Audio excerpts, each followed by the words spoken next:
Hello. Okay, notice new tie-dye. Oh yeah. Oh yeah, rocking the tie-dye. What are we going to talk about? Denial. Hey, this is all in your manual that goes along with this course. If you happen to be taking this for credit, I have many of these things written down for you. So this is the chit-chat on denial. Now, denial is simply part of the human condition. We all do it. It's predictable that we'll do it. It's unconscious. It's automatic. And it's even helpful. It's simply denial represses certain thoughts and emotions out of our consciousness.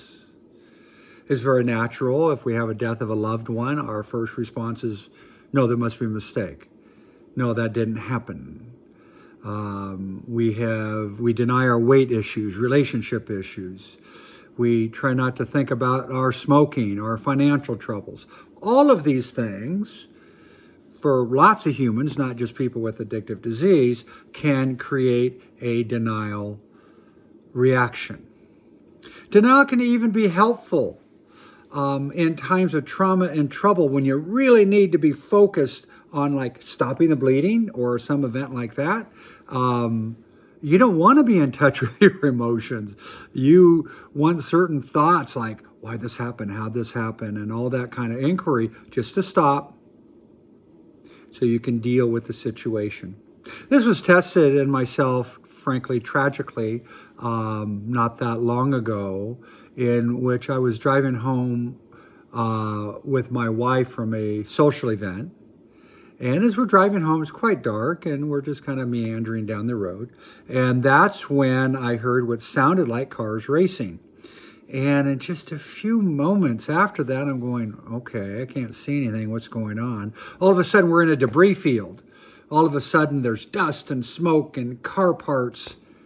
And it was confusing and dark. And I'm driving along and realize there had just been an accident. And then I see off to the side of the road, there's a car that was up on its side against a tree, and the tree was busted over the car.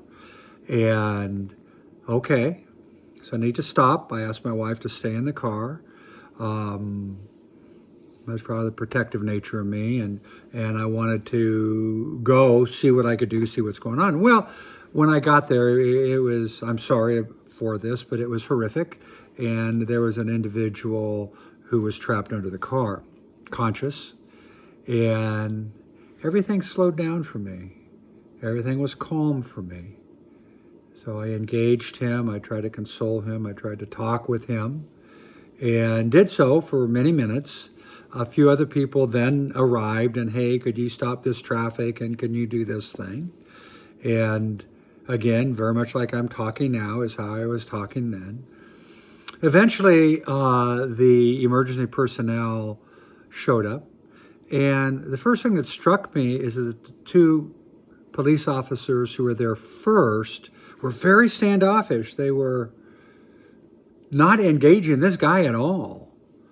And I found that kind of interesting. It seemed like a self-protective mechanism that they had, their own denial, if you would. And then I was very grateful that a woman police officer showed up and she got right there and talked to the guy. And then very quickly, when the firemen showed up, they shooed me out of there. Apparently there was gasoline leaking and they wanted to deal with that and just get me out of there. So one of the interesting things that happened for me is that I was quite calm until I was in the car and driving home. And then as I'm driving home, I realized, oh my God, a few seconds earlier, that car which had been careening down the road could have hit us. That could be the end of life for myself and my wife. Oh my God, what happened? Oh my God. All the emotions and the thoughts then began to leak out. There was a delay, and now I was experiencing it. After that event, I found the sound of racing or just even revving cars and erratic driving was quite stimulating, both for me and my wife when we got anxious and fearful. Some of that trauma had been captured in us. So denial isn't necessarily a bad thing. Given the right situation, it can be helpful for us to deal with the trauma. But then there's this postponement and these emotional and cognitive parts of this event then come forth. But obviously, denial can put you in harm's way. If we don't see things correctly, it can be dangerous to us. I mean, there's things that may seem silly. They're not to me. But so I got a magic stomach. Anyone else have a magic stomach? Yeah, it grows when I'm not looking. I have a lot of reasons to pay attention to my stomach, right? If it grows and I put on weight, well, in my family, heart issues and adult onset diabetes are real things. And this could be life-shortening things for me. I try and be very mindful about my eating and mindful about my exercise. And then frankly, I go to sleep. I just don't pay attention to it.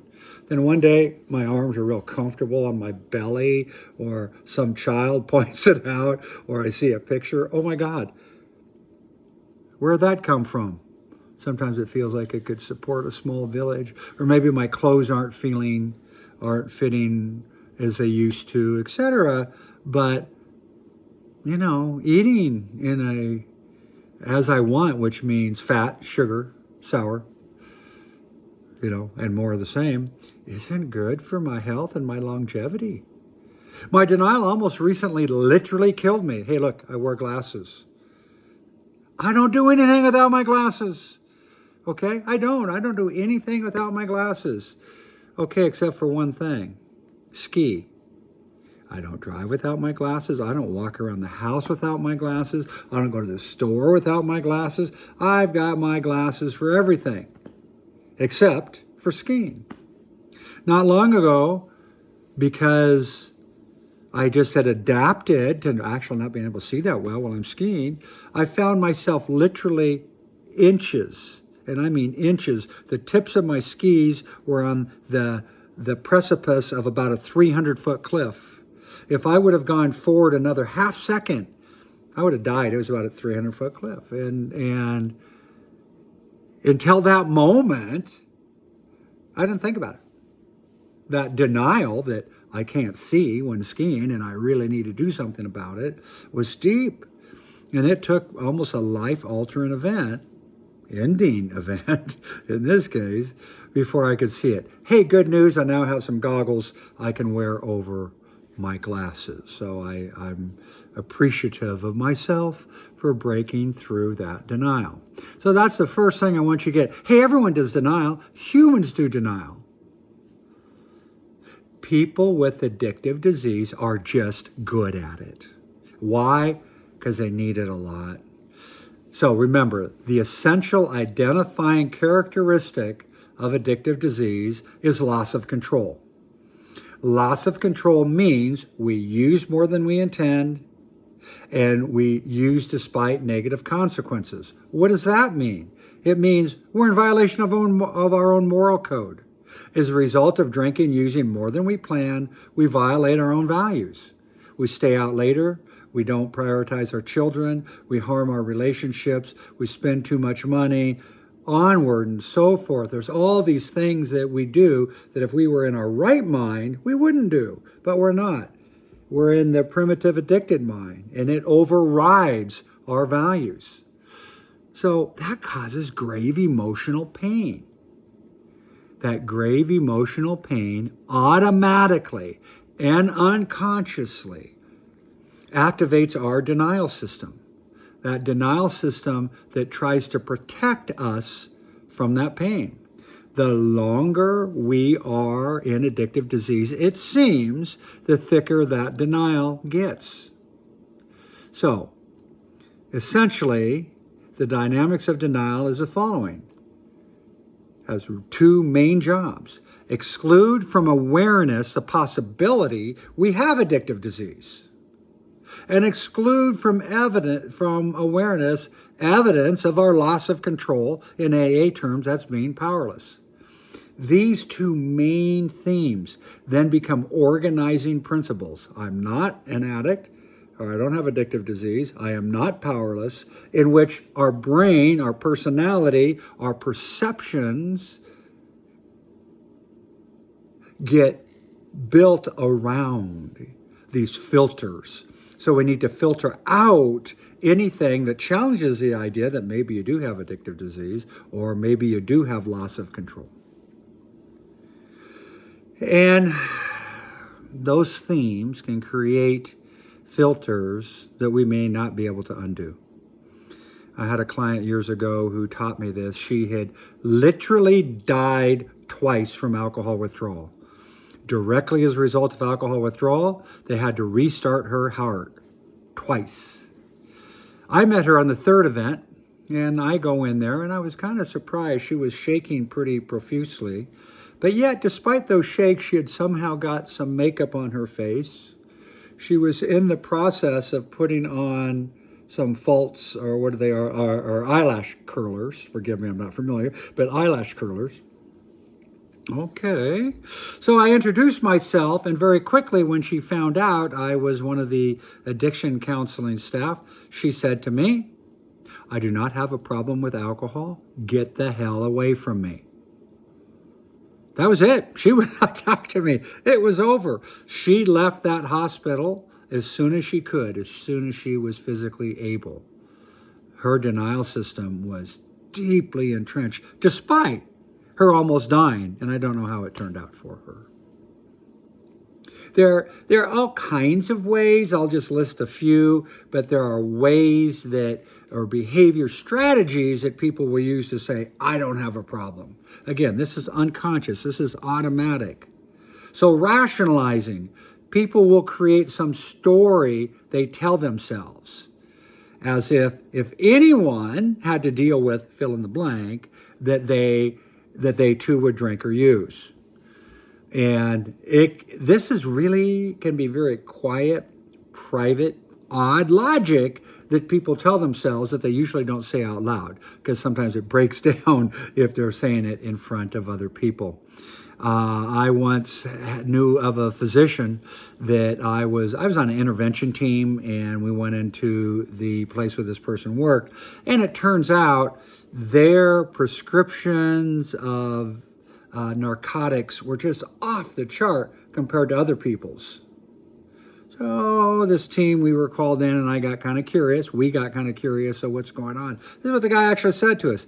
He said, and he was a surgeon, he said, whatever it is he does causes significant pain to the people that he serves. He is a sensitive man, and so when he causes them pain, it causes him pain. Whatever the nature of the surgery was, it was absolutely needed. People needed to have it. And from his point of view, if he no longer provided this kind of surgery, it would cause them even more suffering because they would have to go some hundreds of miles to find someone else who did it. So this is what he did. He would double order the narcotics needed for the surgery. He would give the patient one dose, and then when it was over, he would give himself the second dose. Didn't mean to flip the bird there. He would give himself the second dose. And in his mind, that's what he said. I'm a good doctor. I took an oath. I can't cause suffering in the people I serve. What? He was saying, almost, we should give him a medal for the degree that he was willing to go to make it possible he could provide surgery to the folks. That's one hell of a rationalization. People will do all kinds of things to tell themselves, hey, this isn't a problem. This is okay. A special type of rationalization is scapegoating. And this is almost an art form that will pick fights, commonly with spouses, significant others, to get them to get angry at us so we can then blame them while we're leaving to go get intoxicated in whatever form it is. So it's as if the rationalization is kind of the general, the scapegoating is very specific, and that the person is targeting, again, a spouse, a child, a boss, someone, but they're pointing their finger right at that person and really saying it's their fault. And then that's just brutal because a lot of folks, a lot of codependents that we talk about later, are people who will take that on, and then the other person is stormed off and they're going to get drunk once again or whatever. And they're sitting there going, oh my God, I did it again. Oh my God. Yeah, I know. Codependency is difficult. And then even a more specialized form of scapegoating is gaslighting. And this is kind of a newer term. I mean, maybe not to many of you, but in the big picture to an old dinosaur like me, in which we scapegoat via questioning and getting focused on the idea that as we point the finger, we not only say it's your fault, we say it's that your neurosis, your mental health, it's your emotional problem. God, you're the real problem. You make up things that never happen. I can't believe you're saying this. And that again, the codependent will go, oh, really? Let's question my reality. But that's a particular brutal form of gaslighting. Now, some folks will minimize their addiction. And minimizing means, I mean, kind of think of the pie of life. And you'll have folks who, job is a slice of the pie, family is a slice of the pie, physical health is a slice of the pie, etc. And they will look at areas that haven't been affected. So a lot of people say, well, I can't have addictive disease. I make too much money. Or I can't have addictive disease. I never missed a day of work in my life. I once had an Olympic athlete who was just at the top of their game. And they said, you can't look like me and be an addict, have addictive disease. Minimizing all the other negative consequences in their life. So minimizing is pretty common. And then prevaricating is another. Prevaricating, it means lying. But I once had a client tell me he was quite offended when I used to put lying up here. And he would prefer I'd use the word prevaricate. And I said, well, what does that mean? He goes, well, lying, but doesn't it sound better? So in his honor, I put prevaricating. Now, people with addictive disease can develop an automatic reflex that for any truth that pops up or any challenge they get from others or themselves that challenges the idea, I do not have addictive disease, I am not powerless, they'll create their own reality. Have you been drinking? Nope. Were you using drugs? Nope. It doesn't matter what the actual reality is. Their brain will find a way to say that's not the truth. This type of lying, early on, maybe the first time or two they tell the lie, maybe they have some consciousness of it, but after a bit, they tell the lie a few times, it becomes the truth in their brains. So these are just some examples of denial, but they all do the same thing. They prevent the person from experiencing the pain and thoughts related to identifying their loss of control, which has caused great loss in their lives. It keeps them away from this pain. Unfortunately, it's that very pain that will motivate them to change. We have a name for that pain. We have a name for that process where people move from it's everyone else's fault and not mine to, oh my God, it's me. And that is hitting bottom. Now, hitting bottom, that's all that means, is that a person has moved from it's your fault to, oh my God, it's me. That's all it means. Sometimes, as I described with a person in the ER or in the hospital room, that I don't think she ever got over it. Some people, the denial system, they just can't unlearn it. It's impenetrable.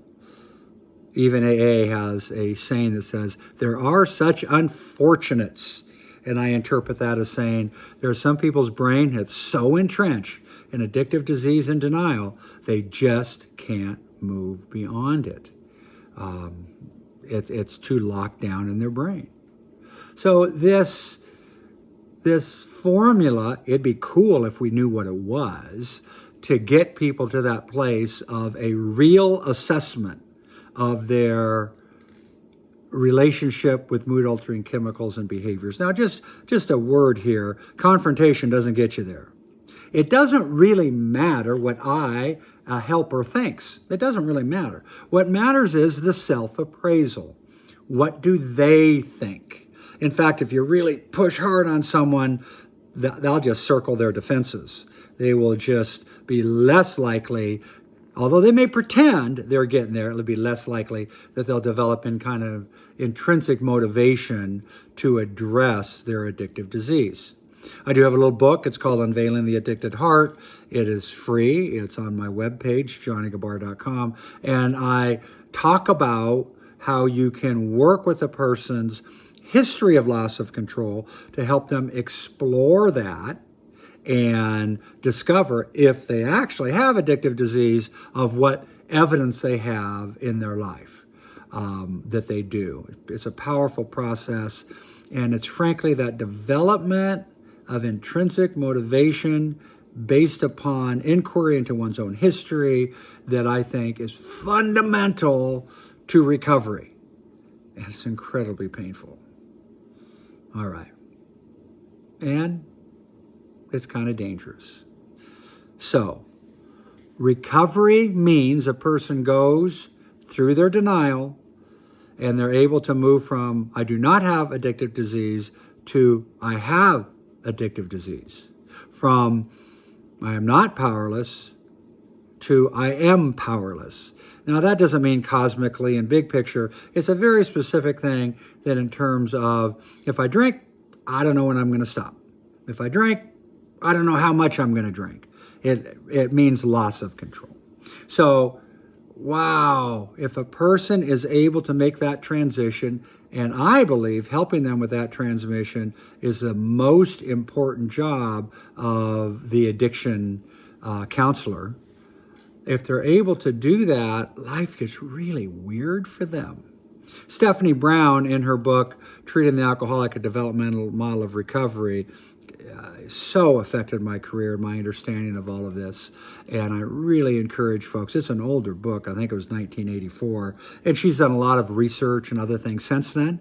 But I found that a real seminal book that hasn't changed. I taught out of it for many years at the school I taught out. But that I think is really powerful description of that process from I do not have addictive disease to I have addictive disease.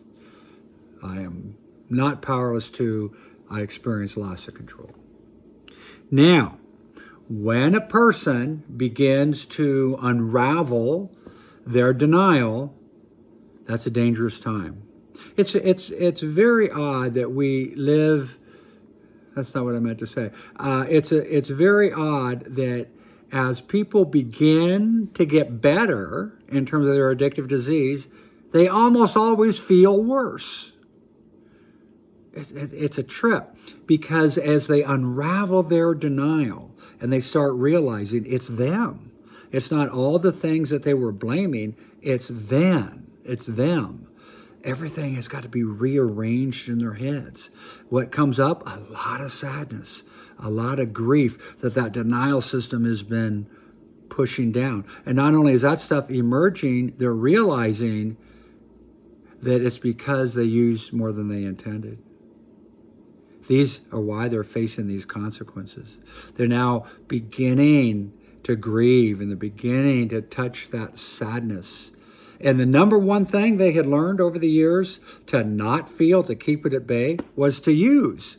So denial system's coming apart. They don't have an available coping strategy. They certainly don't trust other people, and they need to learn to do that if they're going to be able to engage connection as a way of getting support and grieving and working through their emotions.